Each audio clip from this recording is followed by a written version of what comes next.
In this topic, we will study about the earthquake. What is earthquake? So here I have written the definition of the earthquake. The shaking of the earth because of release of energy that generates waves, and these waves travel in all direction. It means when this earth surface shakes, we observe the tremors, we observe that the things are having vibrations within them, or the things are falling on the earth surface. This gives an indication that it is a earthquake. So the shaking of the earth is known as earthquake. Why this earth shakes? क्यों shake करती है ये earth? As we have read that the energy releases within the interior of the earth. How this energy releases? कैसे energy release हो रही है? What is the source of this energy? क्या source है?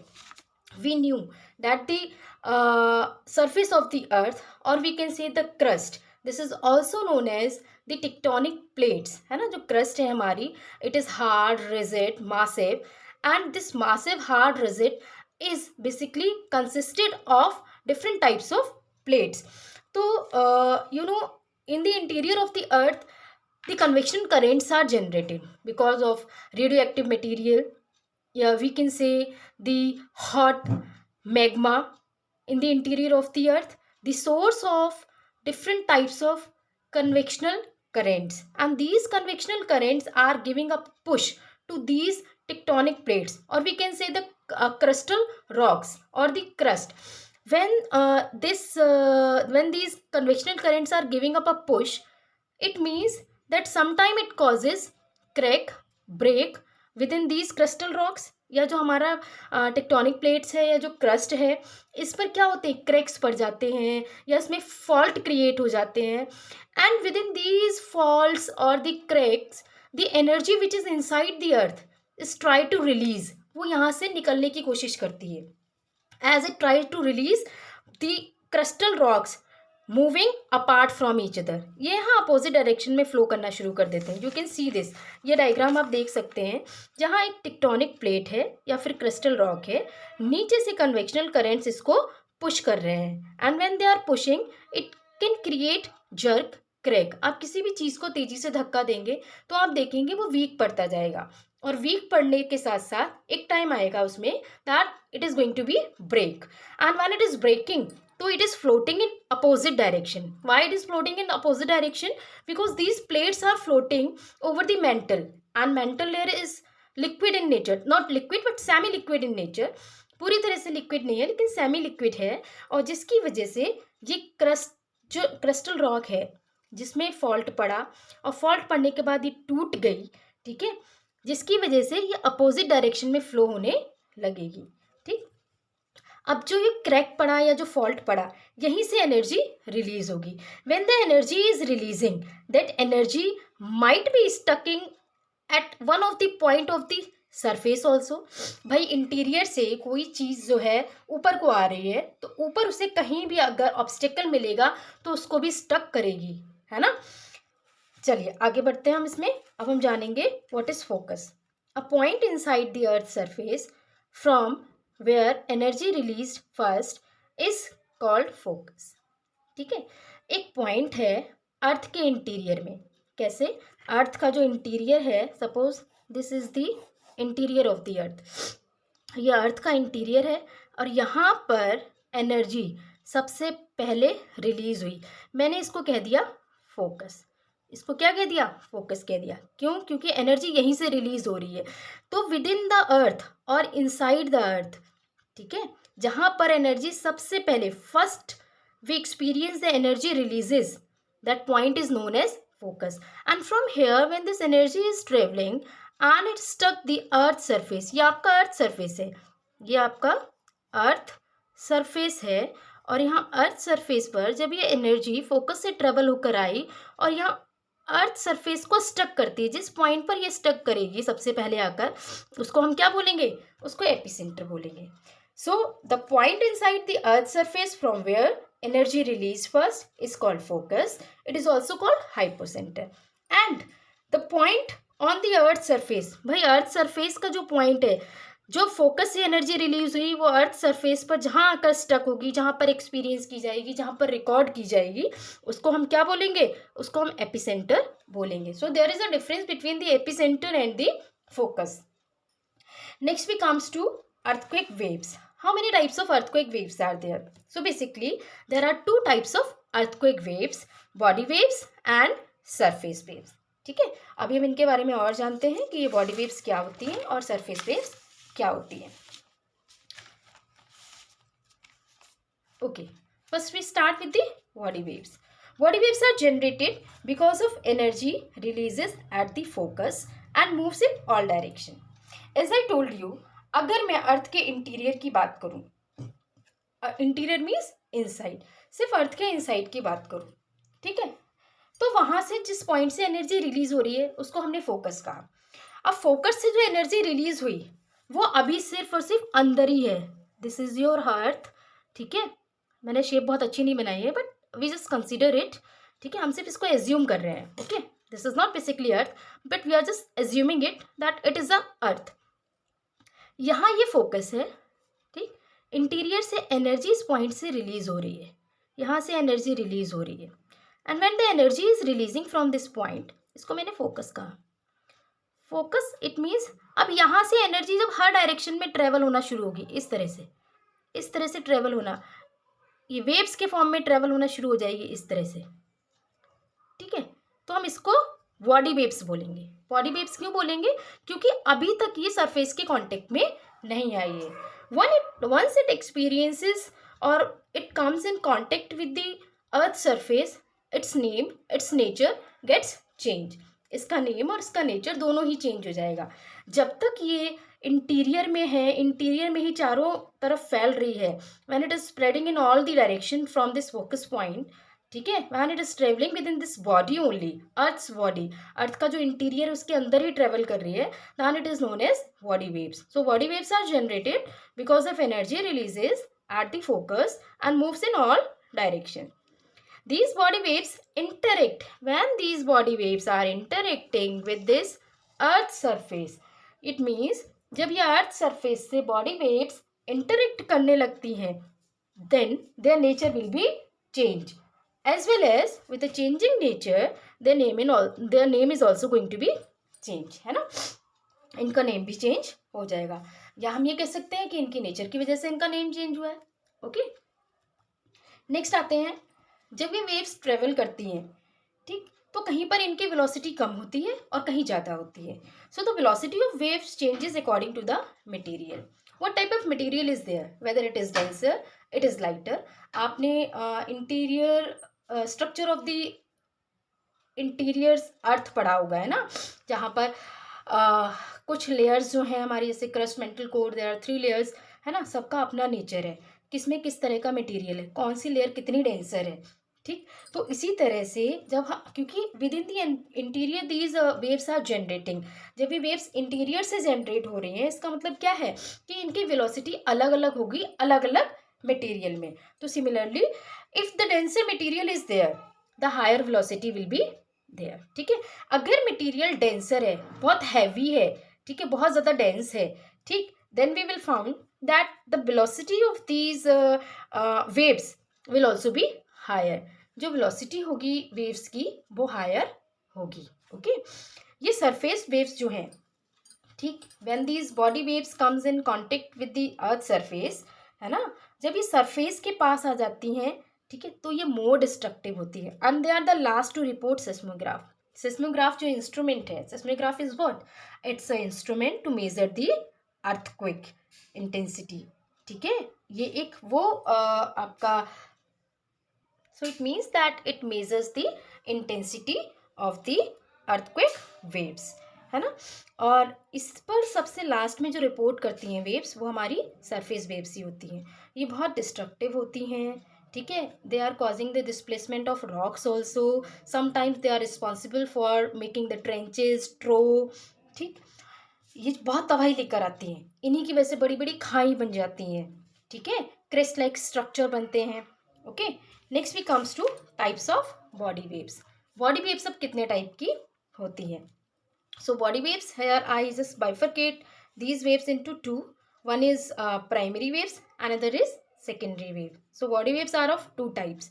Body waves आपकी दो तरह की होती है. First is primary wave and another is secondary wave. Here I have written their features also.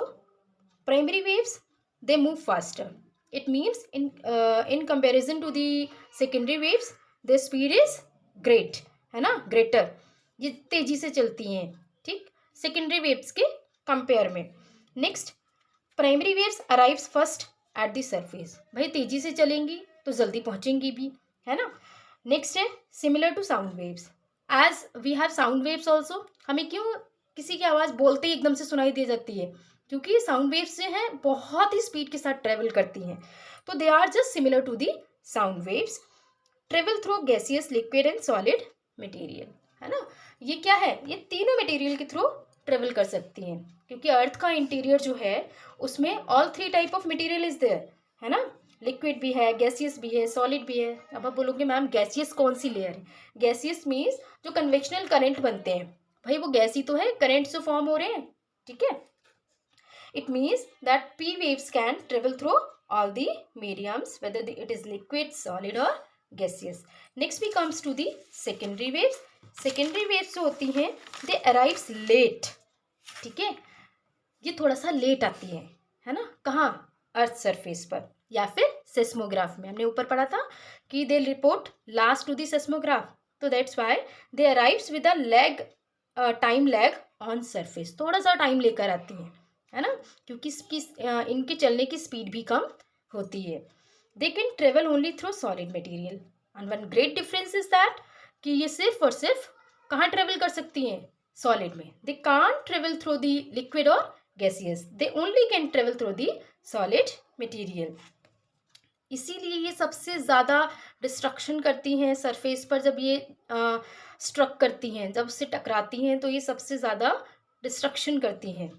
There nature enables scientist to study earth's interior. और इनके इसी नेचर की वजह से साइंटिस्ट जो हैं they are able to understand the earth's interior. Earth के interior को समझ पाए कि अर्थ में कैसा मटेरियल है, कितनी डेप्थ है, कितनी डेंसिटी है, किस मटेरियल की कितनी डेंसिटी है. Next we comes to propagation of earthquake waves. Propagation, how the earthquake waves are moving. किस डायरेक्शन में मूव कर रही हैं? क्या वो पैरेलल चल रही हैं? ठीक है, जैसे वेव्स जनरेट हुई, क्या वो वेव्स जहाँ से जनरेट हुई उसी डायरेक्शन के पैरेलल चल रही हैं, या फिर they are means they can be, we can say that they are making a 90 degree angle. क्या वो 90 डिग्री का एंगल बना रही हैं? अभी मैं आपको समझाऊंगी कि ये 90 डिग्री का एंगल क्या होता है और कैसे बनता है, ठीक है. मीन्स ये है कि whether they are travelling parallel to the direction और whether they are perpendicular to the direction. क्या वो डायरेक्शन के पैरेलल है या परपेंडिकुलर है, ठीक है. जैसे कि हमारा क्या है, different waves have different nature of travelling. हर एक वेव का अलग अलग नेचर है ट्रेवलिंग का, और वो नेचर किस पर डिपेंड करता है? That depends upon the density of the material, ठीक है. मटेरियल की डेंसिटी कैसी है उस पर डिपेंड करता है. Now we comes to the P waves. P waves vibrate parallel to the direction of the waves. जो पी वेव्स होती हैं, I have drawn this diagram also. You can see this diagram. आप इस diagram को देख सकते हैं. These are P waves. यहाँ से जनरेट हुई और ये चारों तरफ डायरेक्शन में, अलग अलग डायरेक्शन में फैलने लगी, ठीक है. लेकिन इनके चलने का रास्ता क्या है? इट इज पैरेलल टू दी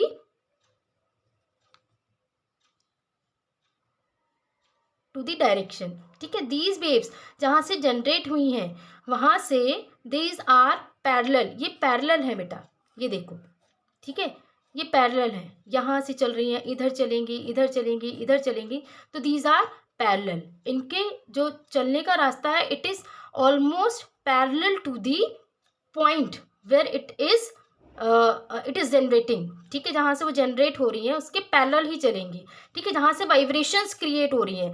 भाई अब कोई भी चीज़ है, सपोज मैंने किसी चीज़ को मारा तेजी से, ठीक, उसकी जो वाइब्रेशंस क्रिएट होंगी, वाइब्रेशन जिस डायरेक्शन में चल रही हैं उसी डायरेक्शन के पैरेलल में ये वेव्स आपकी चलेंगी.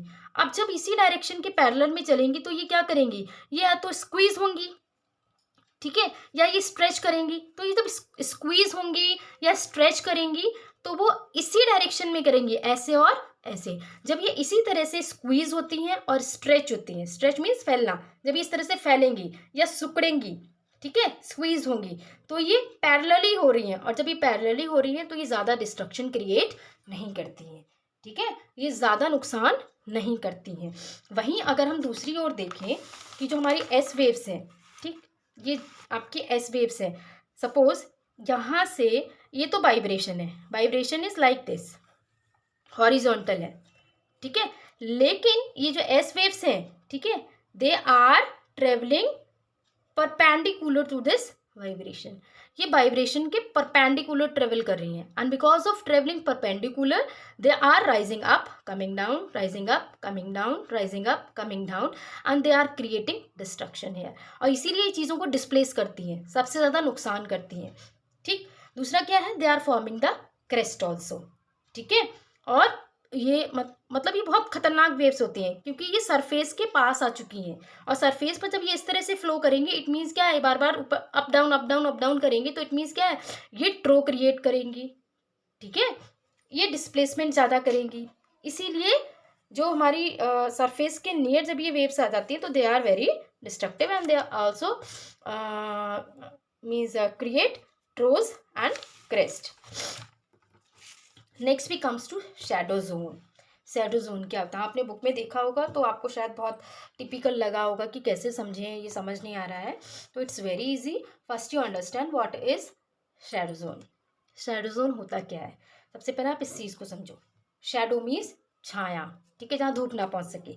अब यहाँ हम धूप की बात नहीं करेंगे, यहाँ हम बात करेंगे वेव्स की, अर्थक्वेक वेव्स की। वो रीजन जहाँ पर earthquake waves will not reach. It means the area or the region that did not receive or that doesn't observe the any type of earthquake waves. किसी भी तरह की seismic waves या earthquake waves किसी भी reason में ना पहुँचें, ठीक है, वो क्या बन जाता है, वो शैडो जोन बन जाता है, ठीक है, वो हमारा शैडो जोन बन जाता है। कैसे शैडो जोन बनता है अभी मैं आपको समझा देती हूँ।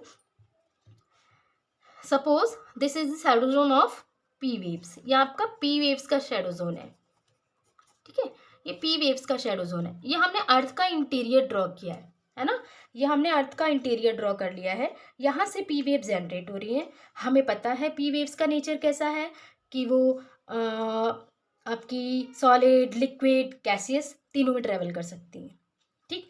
यहाँ से पी वेव चली, ठीक है, कुछ हद तक यहाँ पर आपका क्या है, क्योंकि ये आपका क्रस्ट है, ठीक। अगर मैं आपको थोड़ा सा रफली बता दूँ, use blue pen for this, ये आपका क्रस्ट है। आपने अर्थ का इंटीरियर पढ़ा है, तो जिस तरह से आपका क्रस्ट है, फिर मेंटल है, फिर आपका कोर है। मैंने यहाँ लिखा हुआ भी है आउटर कोर और इनर कोर, और इनका नेचर कैसा है ये भी लिख दिया, अभी आपको समझा दूंगी मैं।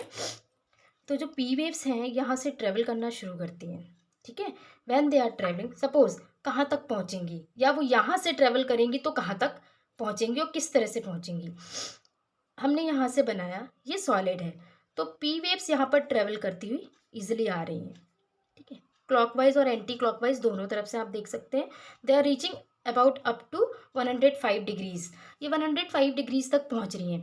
But after that they experience that there is outer core, outer core इनको मिली। आउटर कोर थोड़ी सी मतलब है तो सॉलिड ही नेचर में, लेकिन जैसे ही अपना रीजन क्रॉस करती है, आपने एक वर्ड पहले पढ़ा होगा, one is reflection and other is refraction. Reflection और रिफ्रैक्शन में डिफरेंस होता है। रिफ्लेक्शन और रिफ्रैक्शन, रिफ्लेक्शन मीन्स होता है when any rays comes then it goes back, है ना। रिफ्लेक्ट होने के बाद कोई भी, जैसे सनरेज आती है ग्लास पर पड़ती है, suppose this is the glass और ये सनरेज यहाँ आ रही है, इस ग्लास को इसने स्ट्रक किया और ये वापस यहाँ से चली जाएंगी, ठीक है, this is called the reflection. ये क्या है, ये रिफ्लेक्शन है, ठीक है। यहाँ पर रेज पड़ी और ये वापस चली गई। एक होता है रिफ्रैक्शन। रिफ्रैक्शन मीन्स होता है कोई भी, जैसे मैं यहाँ पर सीधे सीधे सीधे सीधे चलती हुई आ रही हूँ, मुझे यहाँ थोड़ी सी कोई रुकावट मिली, ठीक है, तो मैंने अपना रूट चेंज कर लिया और फिर मुझे लगा कि मैं आगे चल सकती हूँ, तो मैं यहाँ से यहाँ आ गई। It means change in the direction, ठीक है, where the waves changes their direction a little bit. जैसे सपोज यहाँ से ये वेव्स आ रही थी, ये तो इजीली चलती हुई आ रही हैं, लेकिन जैसे ही ये आउटर कोर में एंटर करती हैं तो ये थोड़ी सी, देखिए आप कैसी हो जाती हैं, टर्न सा ले लेती हैं।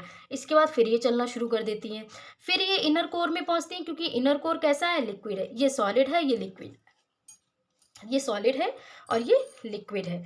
तो सॉलिड से लिक्विड में आना यानी कि स्टेट चेंज हो रही है, ठीक है। सपोज अगर हम बाहर ज़मीन पर चल रहे हैं तो भाई नॉर्मली चल पाएंगे।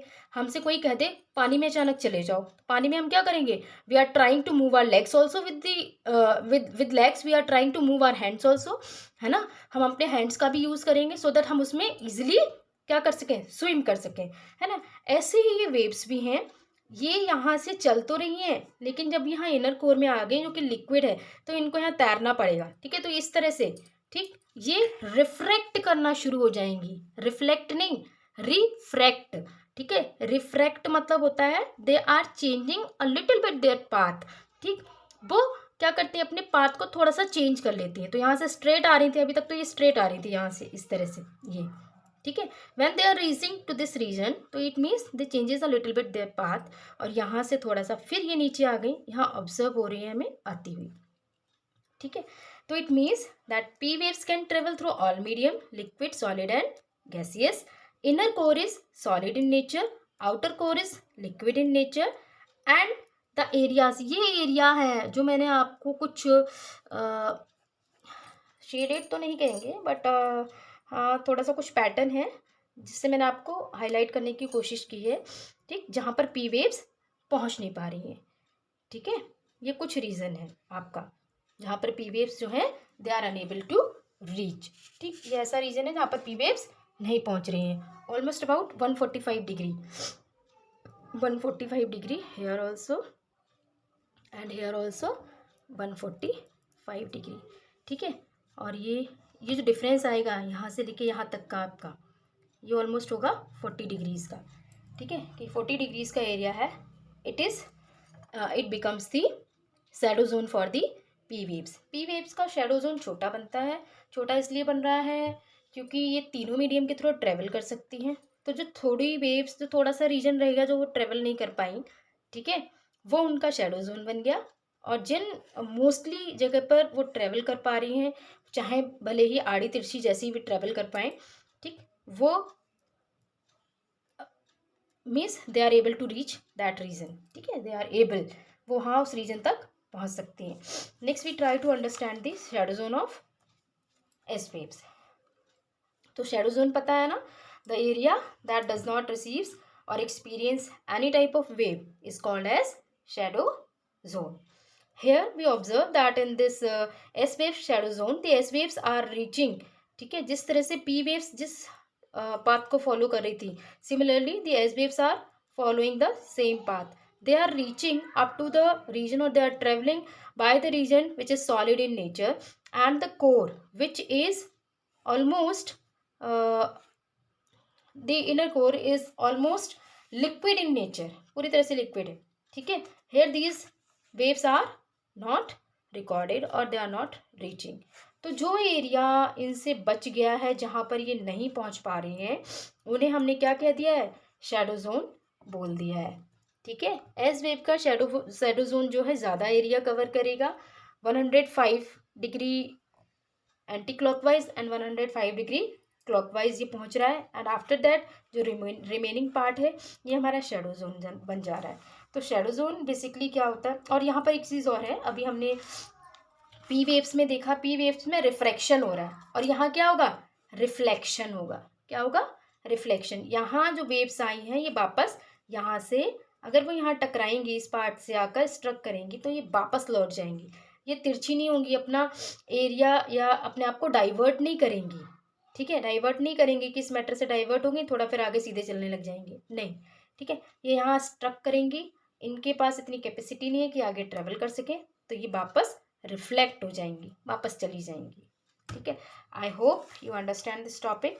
अगर कोई प्रॉब्लम आ रही है, नहीं समझ आ रहा है, please let me know, okay.